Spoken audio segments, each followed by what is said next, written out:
Thank you, fellow Amazonians, fellow viewers. You're all welcome to this show today. Today we're gonna be looking at some areas in the referendum questions, and there are a lot of talk about that in the recent months. So I want to get into some issues that those people who are against the referendum are bringing up, so we can all see by ourselves and see how I'm gonna give my own opinion about it, because it's about opinion about things that can work. Okay, we have seen all the benefits of referendum. In my other video you saw, I answered a lot of those questions there about the benefits of referendum, how it can have that democratic process, and how the international community can support it. Okay, and now I'll base on two articles that I saw. Okay, the first article that I saw online was from this guy called Elangwe Joseph. Okay, Elangwe Joseph. He mentioned about 10 points or 12, 12 points about why he rejects anything that is referendum. So referendum is about the people. Okay, so I want us to get into it, because there are a lot of some leaders who said referendum shows that we are surrendering.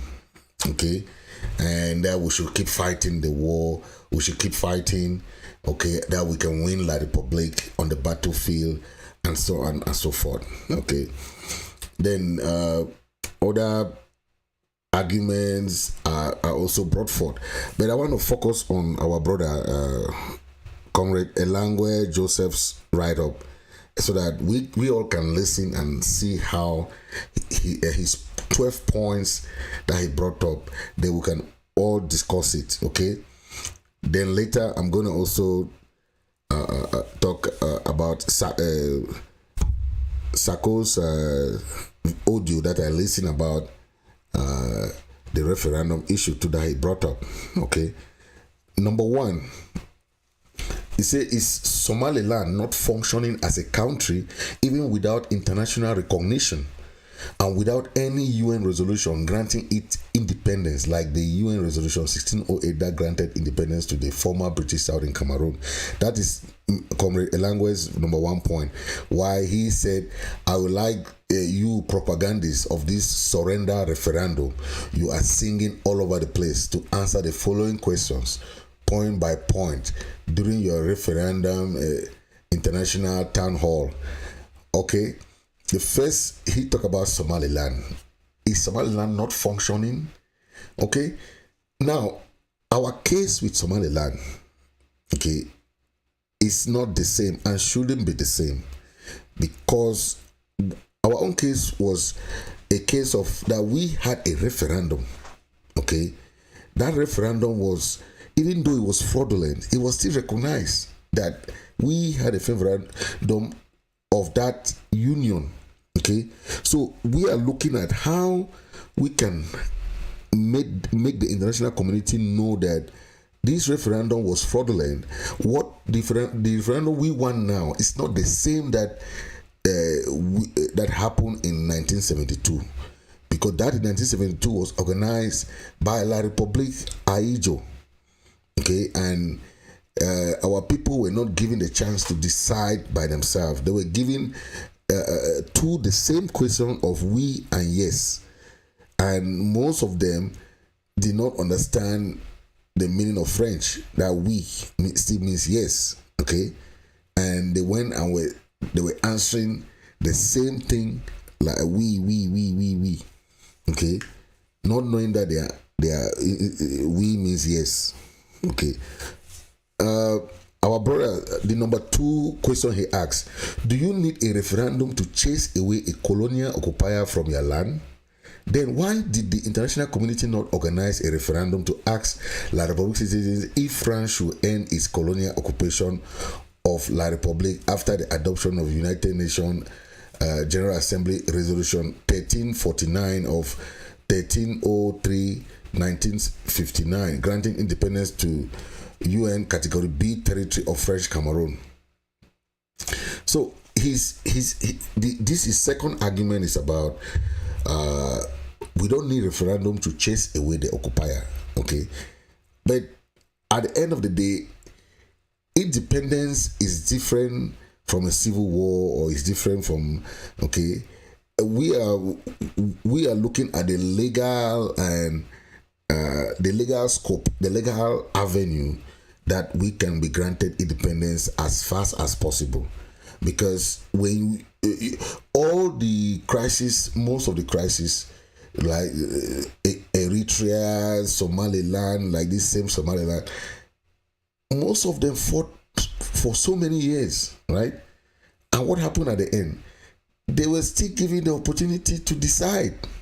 So if a case like this is an option, then you say you don't want that option. You want to keep continue fighting. Think of it. For the past 7 years, how many La République soldiers have died? Or how many of our people have died? Or how many of our people are suffering as we speak? How many so we are looking at ending this thing in a logical manner. Not that we are saying that we should end the our freedom fighters should end the crack. No, we are saying that this is how we can gain the support of the international community through a democratic process that everybody can align to. Okay, if you are talking of chasing them, with the resolutions that you are naming, or you talk about the UN resolution 1349, granting the Category B territory of French Cameroon, the same Category B territory of course, our own case is that we have, whether we go through a negotiation process, whether we go through a referendum process, whether we go through a war process, we'll still win, no doubt. But which of them would take shorter? We will keep fighting for the next 20 years. We can still keep fighting for the next 20 years. Maybe the next president of La République will say, I don't want to fight you no more. Please go your separate ways. Okay? But some other aspect will say, no, let's keep fighting these people. These people have a lot of economic benefit to our land, La République. That's how they are going to be saying. So it's not like a quick fix something. We have to look at those arenas that we can have the support of the international community. When you look at those aspects that can bring in the international community, for the past 7 years, no one country, look at how many years have Ukraine fought, they see the international community coming to their support. Okay, we have to see what will make the international community win our support, win our trust. We want to make them know that we have a just cause, but we are also very, very, very, very democratic. Okay, when we look at those aspects that makes referendum really good, okay, we have a lot of arguments that we are gonna bring. Okay, yes, they have to respect our boundaries at independence. That is why we have a case that we are a country. Of course, we are a country. Recognize, okay? We remember the Green Tree Accord that was signed by Biya and Obasanjo. We remember all those. We still remember how two flags and two maps were handed to Biya by the UN representatives. Yes, to tell you that these are two countries. But when it comes to a crisis. We are in a war. Okay, you cannot go to negotiation with preconditions. You understand? We open it to the floor. Okay, our people. Now you say you own our land. This is your opportunity to let the people decide for themselves, because these people came into this union with the mindset of equality, no aspect of mistreatment and everything. So allow these people to decide on their fate, right? That is what we are talking about. And his third point is, he said, the third point was, why did the international community not organize a referendum to end the colonial occupation of Namibia by South Africa, but instead recommended and supported a UN-mediated negotiation between SWAPO and South Africa that ended with South Africa simply pulling out its administration and security forces from Namibia? Good and fine. Okay. There are certain aspects that we have to understand here. Okay. What do we have at stake now is we shouldn't compare our crisis with other crises. When we do that, we miss opportunities that we can have or support that we can have. Our case should not be compared with like the case of Namibia or the case of this. No, we are looking at, okay, we had a referendum in 1972. We had also a plebiscite in 1961. When you look at these two, it tells you that we can say the people of Southern Cameroon voted. Let's not say it was rigged for the fact of analysis, but let's say the people of Southern Cameroon were asked to either join the Republic of Cameroon, or to join the Federal Republic of Nigeria. So when you were given two options, okay, and you know that the international community voted for your independence to join, okay, so there's no way the argument that some people can bring, like the federalists, or let's go back to the federal system and so on and so forth, that was before. But we have been for the past 60 years with these people. We have seen every negativity on them. We have seen all the corruption, the mistreatment, everything that you can say, exploitation of our resources, the depredation of all our infrastructures. So how can you live with such a person? We have a lot of arguments to bring forth, okay? And at the end of the day, as a sovereign country, what we have to put forth are those arguments leading towards a referendum. Okay, how we have been victim of Bosch decolonization, how we have been as a sovereign country, we have been submerged, okay, into these trusteeship agreement and all these United Nations. How our aspirations has been dashed. So these are arguments that we are going to bring towards a referendum. We can't bring this argument and hang them there. Then they will say, okay, what do you want? La Republic too will not accept. We are looking at La Republic also. In negotiation, it's a give and take thing. You cannot just say, I want this, then the other party will accept. Those people who say they don't want referendum, you want to go to negotiation. What are the subject matters of the negotiation? What are you going to be talking about? You think La Republic will you just carry La Republic to negotiation, and La Republic will say, okay, I've heard you have lost a person. You recount all the histories. All the things of two equal status, state of two equal countries coming together. Those are things that can be. But La Republic will say, okay, yes, but you came into a referendum for a united republic, right? How can you argue that? Because there was a referendum in 1972, even though it was not supposed to be organized by the whole territory. It was supposed to be organized for the Amazonian people, because it was for them to decide if they want to quit the federal system that was there to join with the United Republic of Cameroon in a sense of a union, and how the two regions was separated between Northwest and Southwest by Aijo. So these are arguments that we can bring that will lead us to referendum. Okay. His fourth point is that when the international community recommended negotiation without precondition to address the root cause of a conflict, do you think the international community did not know that our problem does not need a referendum?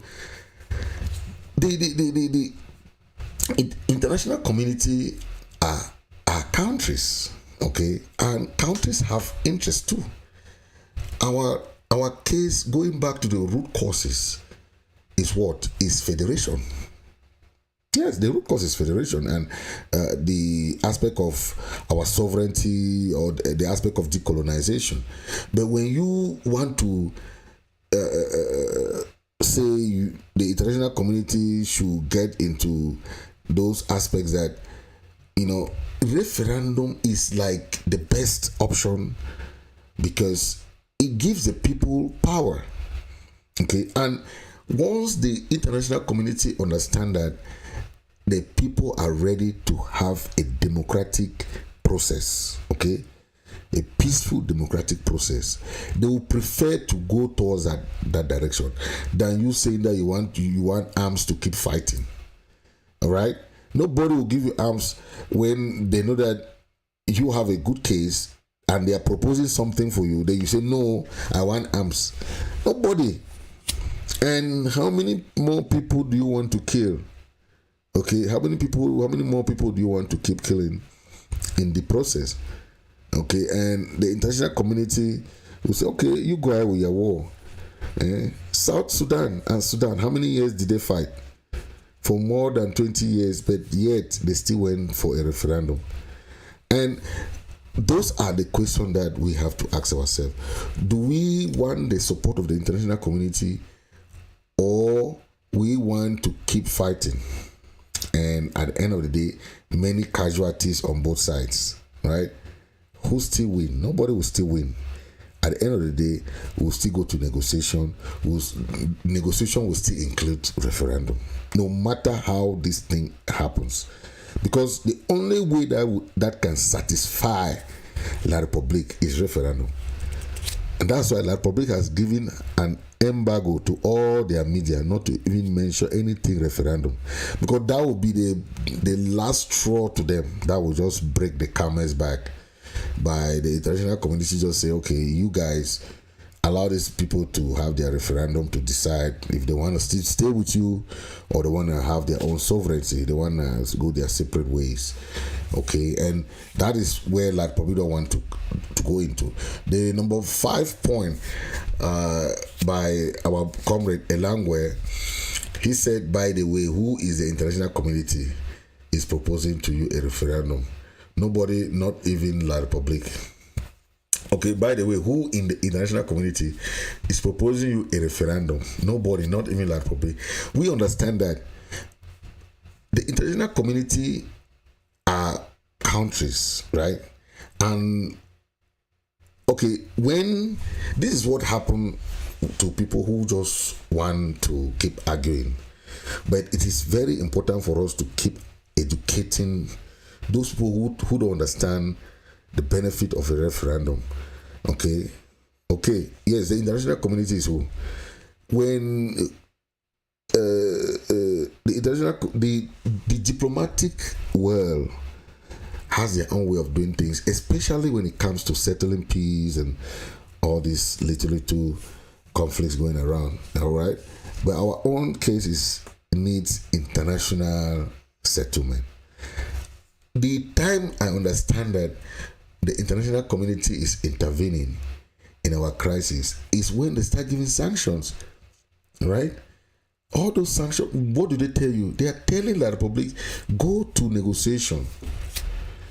Remember, La Republic organized what they call, how do they call it?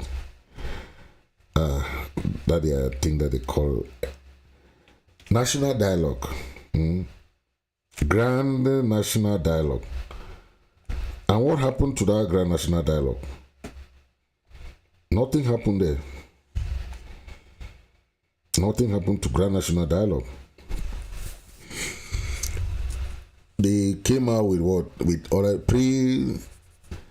pre-prepared resolutions and stuff that they already prepared behind the scene and come and present. They gave us special status. So we told them that you don't go and this is an international crisis. That is why we are talking about international community now. La Republique, when the international community put pressure on you, La Republique cannot refuse referendum. There is no way La Republique, they don't have the capacity to refuse referendum. Because before referendum, there will be negotiation, right?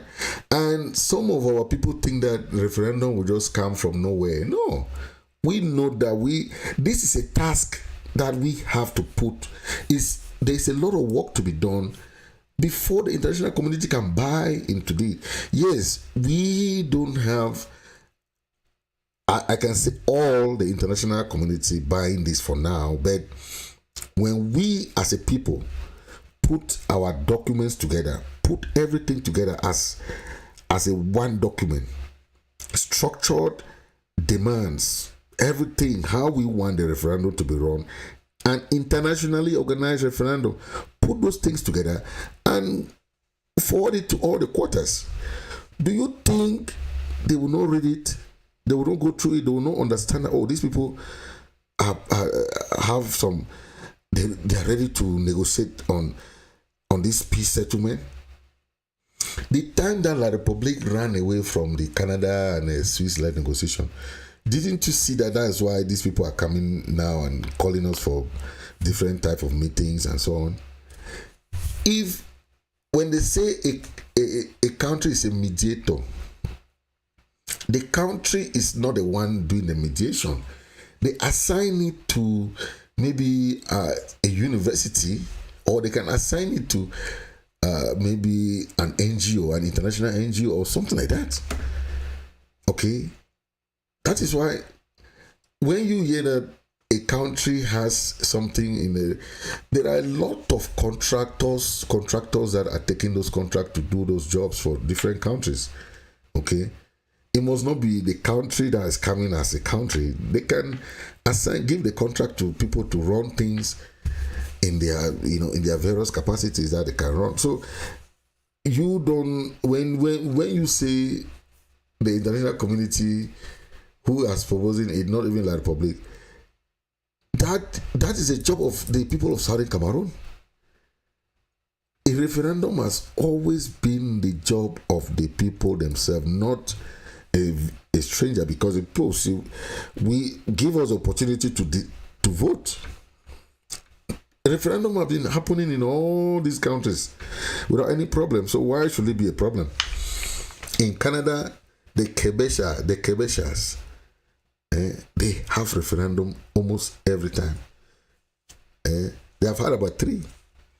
Okay, within Canada, how to decide to leave Canada or to remain in Canada as an autonomous region.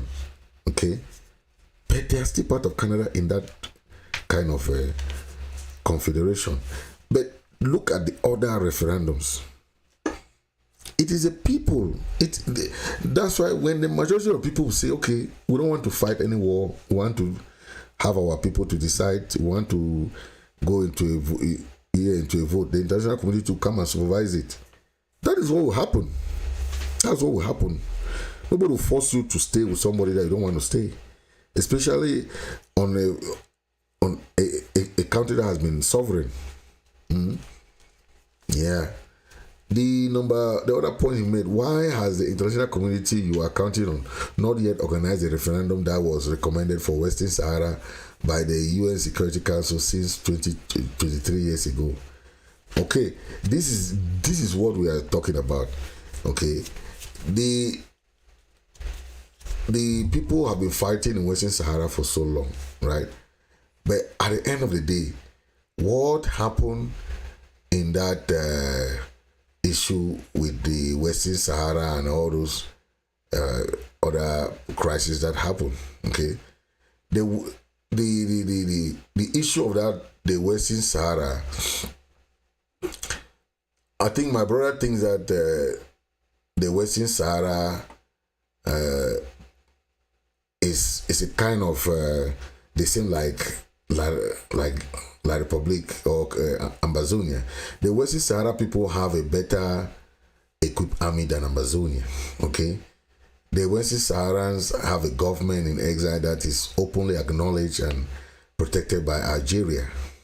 Okay, so when you talk about the Western Sahara, why did they organize like that? The Western Sahara have been asking, or the Western Sahara interim government is living in Algeria under open Algerian protection. Okay, and it is quite different from what we have. Okay, the reason why the Western Sahara referendum has not held is because the geopolitical and interest, outplays that justice of the legal claim. So there's that issue that, but I don't think like we saw the US and some other countries don't have the interest in Amazonia as such. So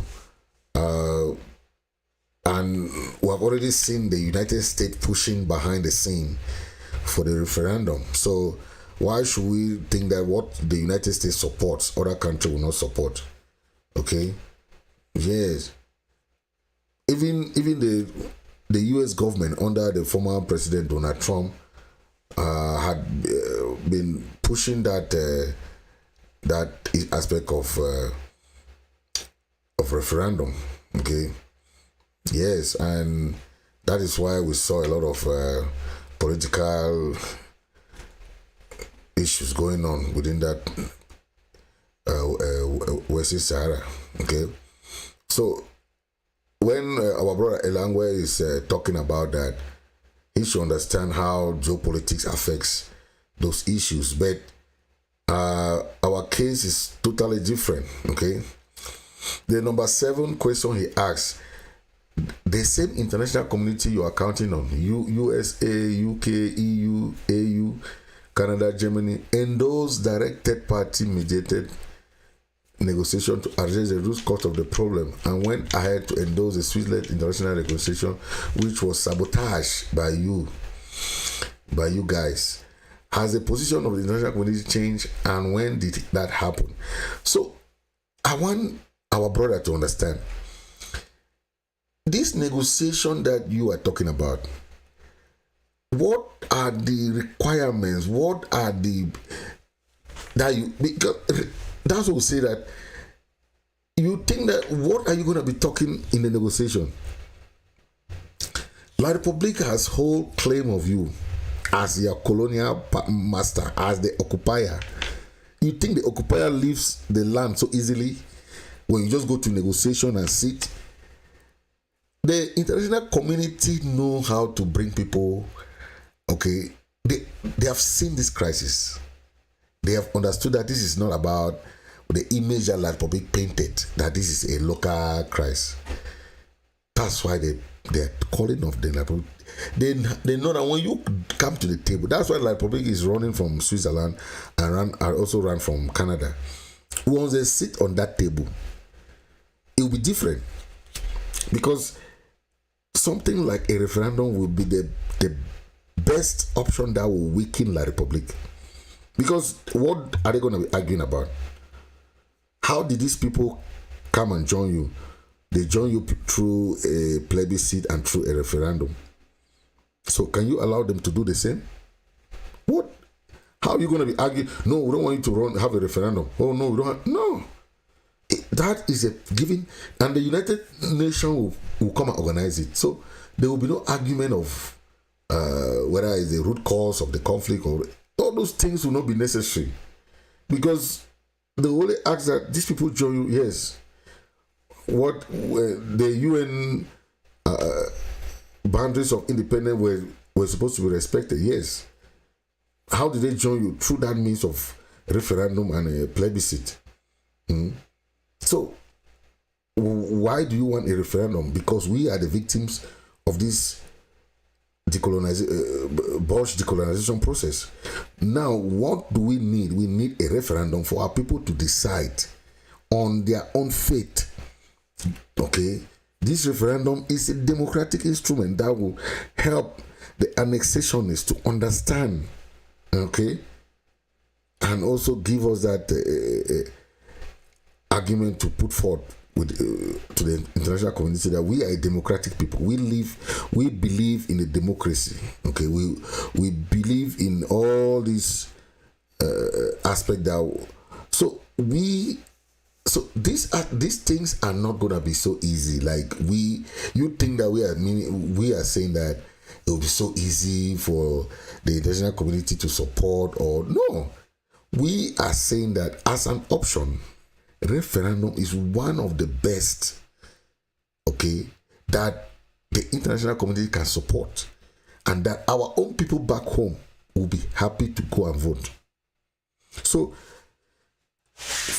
all the past referendums and referendas that has passed has been organized by the United Nations, right? That's why we say anything that is not organized by the United Nations, we are not going to be part of it. We're not going to be having a referendum like the one in 1972. No, that's not what we are talking about. We are talking about the referendum that will be organized by the people of Amazonia and supervised by the United Nations. Okay? That's an internationally organized, supervised referendum. Okay? That is what we are talking about. Now, let's talk about number 8. Mr. Elangwe say, are you guys not simply using the issue of referendum to cover up your surrender of Amazonia into perpetual colonial occupation and enslavement under genocidal French, since they will have to wait for over 25 years like Western Sahara for a referendum that will never come because France and Algeria will block it, just like France and Morocco blocked the referendum for Western Sahara for the past 25 years. That is why we are saying that as an option, we are not leaving the other options. No, we are not. We are not leaving the other options out. All options are on the table. Okay, that is why you cannot just be fighting, then you don't have strategies to end the crisis. Okay, and we are making the referendum like something that can be acceptable by the people of La Republic also. But because the population, not the government. When we make a case that the people of La Republic will say, well, they should allow these people to make their own decision if they want to join. Okay, so we are making it like a peace agreement, something that this is something that we have seen that yes, we have been with you people for past 60 years. Now let's have this opportunity to decide, okay, on our own fate. I don't see anybody that will reject that. Okay, I don't see anybody, and most of the people of the Republic will also understand that. Okay, their children are dying. So when we are when we are going forward with this aggressive diplomatic offensive, we are working on all the area to explain to our people back home, explain to the refugees, explain to our prisoners of conscience, explain to the diasporan community, okay, explain to the international community how the importance of this will end this crisis. So it's not just easy, okay? It's a very long process. People think that is a short. No, we don't say that it's easy to have the referendum in the first place. It's not easy. It will be our own job to sensitize all these different avenues to come to understand that the people of Southern Cameroon have realized that this war is only killing people on both sides. They need something that can end this crisis. And this is the best option that we, the people of Southern Cameroon, have seen that it will end the crisis. The number 9. He said if the territorial dispute over Bakassi was resolved through justice and negotiation, not referendum, given that Bakassi is largely inhabited by Nigerian citizens, why do you referendum propagandists want the territorial dispute between Ambazonia and the Republic to be resolved through a referendum and not justice and negotiation, as was the case of Bakassi, if your intention is not to cover up your surrender into perpetual colonization and enslavement under colonial and genocidal French? Yes, I understand that he's talking about that.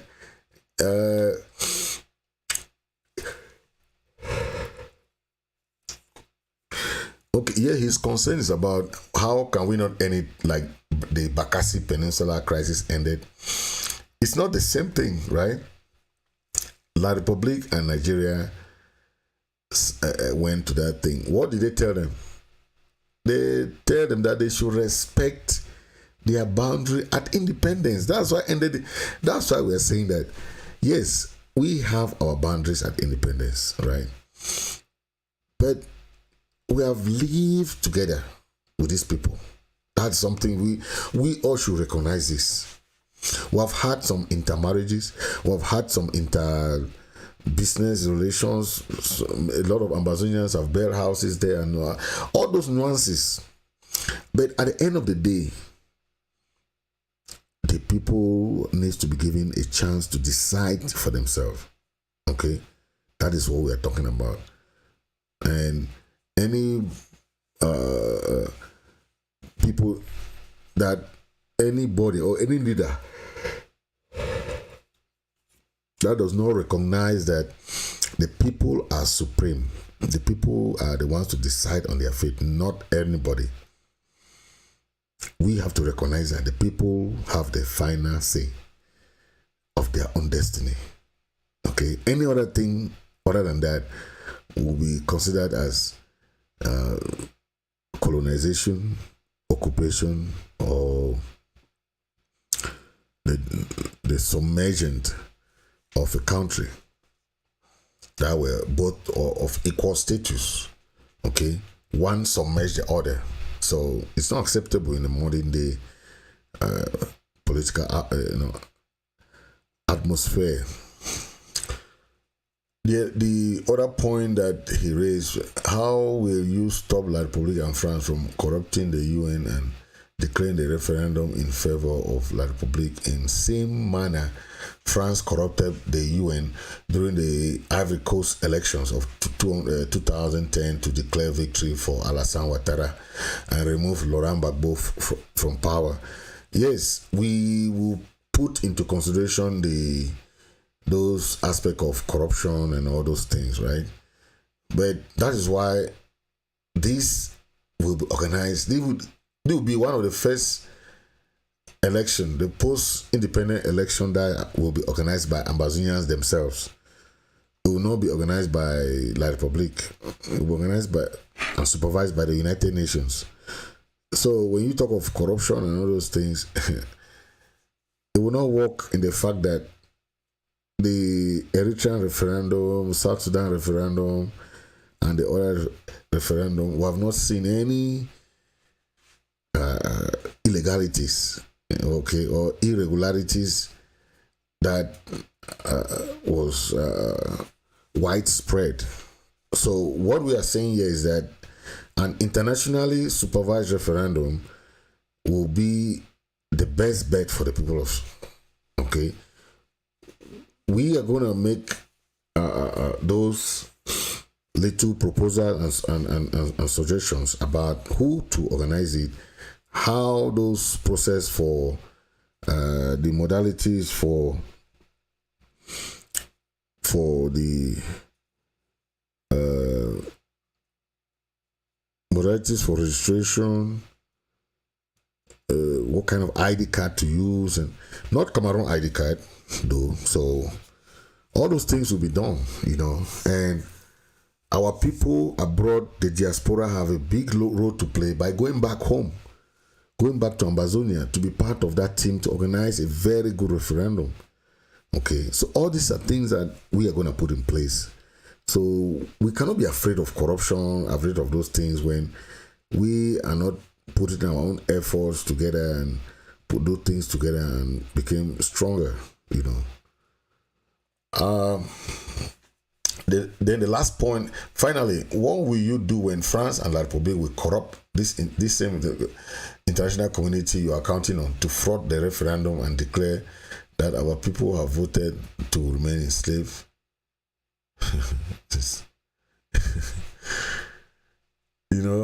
He's still talking about the same corruption, how France will corrupt this and that. Will not really be procrastinating, trying to look how we are first working on that aspect of the issues of making sure that we have a very genuine matter, a very genuine thing, and so that everybody can support it. Okay, so that was the point, and I just want to thank you guys. When we have all these backgrounds about referendum, okay, we look at real world historical examples of referendum that happen, and some people will say, yes, most of these crises, had it been they knew, they wouldn't have fought for too long.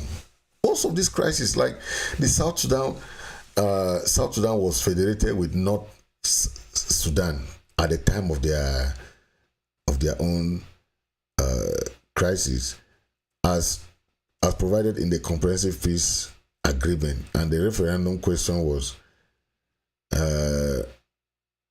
independent or stay with the system defined as a Comprehensive Peace Agreement. You see, those are how it's